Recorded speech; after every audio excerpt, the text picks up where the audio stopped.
Hello दोस्तों, इस video में हम CTET, UP TET, super TET, all TET exam के सबसे इम्पॉर्टेंट टॉपिक जीन पियाजे जी इनसे रिलेटेड मोस्ट इम्पॉर्टेंट क्वेश्चन देखने जा रहे हैं जो प्रीवियस ईयर पेपर में बार बार आ चुके हैं। ऐसे क्वेश्चन हम देखने जा रहे हैं। तो चलिए दोस्तों स्टार्ट करते हैं।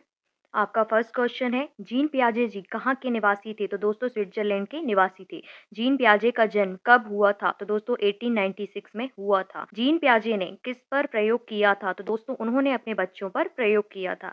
जीन पियाजे को किसका जनक कहा जाता है? तो दोस्तों जीन पियाजे जी को विकासात्मक मनोविज्ञान का जनक कहा जाता है। नेक्स्ट क्वेश्चन है आपका, खोज व निर्माण का सिद्धांत किसने दिया था? तो दोस्तों जीन पियाजे जी ने दिया था। दोस्तों ये सबसे इंपॉर्टेंट क्वेश्चन है, इसको बहुत अच्छे से याद रखिएगा। प्रीवियस ईयर के क्वेश्चन पेपर में आप देखेंगे तो ये क्वेश्चन आपको कई बार मिलेगा। नेक्स्ट है आपका, जीन पियाजे कौन सी शिक्षा पर बल देते थे? तो दोस्तों जीन पियाजे जी प्रयोगात्मक शिक्षा और व्यवहारिक शिक्षा पर बल देते थे। ये भी याद रखिएगा। नेक्स्ट है आपका, बच्चों के बौद्धिक विकास के 4 सुस्पष्ट स्तरों को पहचाना गया था। तो दोस्तों पियाजे के द्वारा पहचाना गया था, याद रखिएगा। पियाजे के अनुसार निम्नलिखित में से कौन सी अवस्था में बच्चा अमूर्त संकल्पनाओं के विषय में तार्किक चिंतन करना आरंभ करता है? तो दोस्तों औपचारिक संक्रियात्मक अवस्था एक ऐसी अवस्था है जब बच्चा अमूर्त संकल्पनाओं के विषय में तार्किक चिंतन करना आरंभ कर देता है और यह अवस्था 12 वर्ष से ऊपर की होती है। तो दोस्तों याद रखिएगा, औपचारिक संक्रियात्मक अवस्था। नेक्स्ट क्वेश्चन है आपका, बच्चे दुनिया के बारे में अपनी समझ का सृजन करते हैं, इसका श्रेय किसको जाता है? तो जब भी समझ का सृजन की बात आए तो जीन पियाजे जी को मत भूलिएगा। समझ का सृजन बच्चे करते हैं, ऐसा किसने कहा था? इसका श्रेय किसको जाता है? जीन पियाजे जी को जाता है। नेक्स्ट क्वेश्चन है, पियाजे जी के संज्ञानात्मक विकास के चरणों के अनुसार इंद्रिय गामक संवेदी प्रेरक अवस्था जिसको कहा जाता है किसके साथ संबंधित है? तो दोस्तों अनुकरण, स्मृति और मानसिक निरूपण। जब भी किसकी बात आए इंद्रिय गामक या संवेदी प्रेरक अवस्था की, तो इनको मत भूलेगा, अनुकरण, स्मृति और मानसिक निरूपण। तो दोस्तों पियाजे के संज्ञानात्मक विकास के चरणों के अनुसार इंद्रिय गामक संवेदी प्रेरक अवस्था अनुकरण, स्मृति और मानसिक निरूपण से संबंधित है। 1 वर्ष तक के शिशु जब आँख, कान व हाथों से सोचते हैं, तो निम्नलिखित में से कौन-सा स्तर शामिल होता है? तो दोस्तों इंद्रिय जनित गामक स्तर। आप जानते हैं आँख और कान क्या है? हमारी इंद्रियाँ हैं। तो दोस्तों आँख, कान और जब हाथों से सोचते हैं बच्चे तो वहाँ इंद्रिय जनित गामक स्तर शामिल होता है। याद रखिएगा। नेक्स्ट है आपका, पियाजे के अनुसार 2 से 7 वर्ष के बीच का एक बच्चा संज्ञानात्मक विकास की किस अवस्था में है? तो दोस्तों 2 से 7 वर्ष की जब बीच की बात आए तो पूर्व संक्रियात्मक अवस्था होती है दोस्तों। कौन सी अवस्था? 2 से 7 वर्ष के बीच की अवस्था पूर्व संक्रियात्मक अवस्था कहलाती है। तो दोस्तों इन सारी अवस्थाओं के बारे में मैंने अपने चैनल पर एक वीडियो डाला है जीन पियाजे जी का। आप देख सकते हैं, मैंने डिस्क्रिप्शन पर लिंक दे रखी है, उसमें आपको वीडियो मिल जाएगा। उस वीडियो में आपको जीन पियाजे जी की सारी डिटेल मिल जाएगी और मैंने बहुत डीपली तरीके से इसको समझाया है। तो दोस्तों आप वहाँ देख सकते हैं। नेक्स्ट क्वेश्चन है आपका, पियाजे के सिद्धांत के अनुसार निम्नलिखित में से कौन सा व्यक्ति के संज्ञानात्मक विकास को प्रभावित नहीं करेगा? ऑप्शन ए भाषा, ऑप्शन बी सामाजिक अनुभव, ऑप्शन सी परिपक्वन, ऑप्शन डी क्रियाकलाप। पियाजे के सिद्धांत के अनुसार सामाजिक अनुभव व्यक्ति के संज्ञानात्मक विकास को बिल्कुल भी प्रभावित नहीं करेगा। तो दोस्तों ऑप्शन बी इज राइट, सामाजिक अनुभव संज्ञानात्मक विकास को प्रभावित नहीं करता है।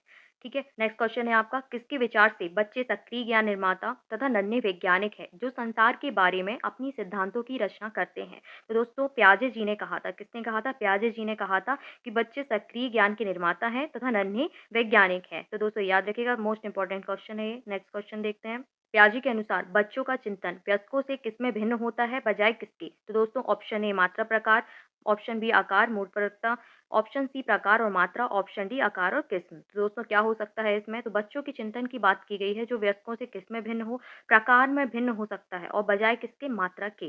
तो दोस्तों पियाजे के अनुसार बच्चों का चिंतन वयस्कों से प्रकार में भिन्न होता है बजाय मात्रा के। Option C is right. Next question है आपका, जीन पियाजे जी के अनुसार भाषा विकास के लिए सबसे संवेदनशील समय निम्नलिखित में से कौन सा है? ऑप्शन ए जन्म पूर्व का समय, मध्य बचपन का समय, वयस्क अवस्था का समय और प्रारंभिक बचपन का समय। जब भाषा विकास की बात की गई है और संवेदनशील समय की बात की गई है तो दोस्तों मैं आपको बताना चाहूंगी कि भाषा विकास के लिए सबसे संवेदनशील समय कब होता है? प्रारंभिक बचपन का समय होता है, जब बच्चा बोलना स्टार्ट करता है, धीरे धीरे वो बोलना सीखता है। तो भाषा विकास के लिए सबसे संवेदनशील समय प्रारंभिक बचपन का समय होता है। तो दोस्तों नेक्स्ट क्वेश्चन है आपका, जीन पियाजे के अनुसार अधिगम के लिए निम्नलिखित में से क्या आवश्यक है? ऑप्शन ए शिक्षार्थी के द्वारा पर्यावरण की सक्रिय खोजबीन, ऑप्शन बी वयस्कों के व्यवहार का अवलोकन, ऑप्शन सी ईश्वरीय न्याय पर विश्वास, ऑप्शन डी शिक्षकों और माता-पिता द्वारा पुनर्बलन। तो दोस्तों जीन पियाजे जी के अनुसार अधिगम की बात कही गई है कि अधिगम के लिए सबसे आवश्यक क्या है? तो दोस्तों अधिगम के लिए सबसे आवश्यक है कि शिक्षार्थी के द्वारा पर्यावरण की सक्रिय खोजबीन, मतलब बच्चा सक्रिय रहे और खोजबीन करे। अधिगम का मतलब ही होता है सीखना। बच्चा तभी सीख सकता है जब वह सक्रिय हो और खोजबीन करे। ये बहुत ही मोस्ट इंपॉर्टेंट क्वेश्चन है, इसको याद रखिएगा। आगे देखते हैं। नेक्स्ट क्वेश्चन है आपका, निम्नलिखित में से कौन सी पूर्व संक्रियात्मक विचार की एक सीमा नहीं है?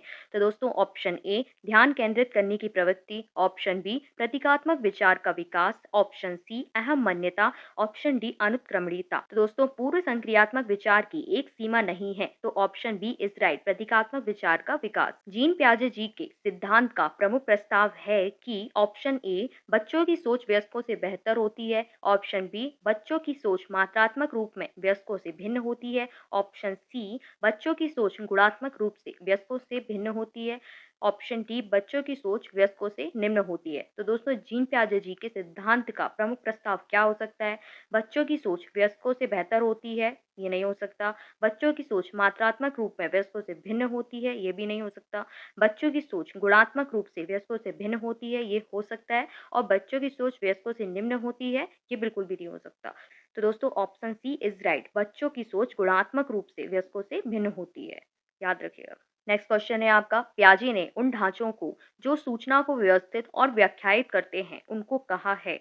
Option A schema, option B मिलाना, ऑप्शन सी आवाज, ऑप्शन डी अनुकूलन। तो दोस्तों पियाजे ने उन ढांचों को जो सूचना को व्यवस्थित और व्याख्यायित करते हैं उनको अनुकूलन कहा है। व्यवस्थित और व्याख्यायित करते हैं इसलिए क्या कहा गया है? इसको अनुकूलन कहा गया है।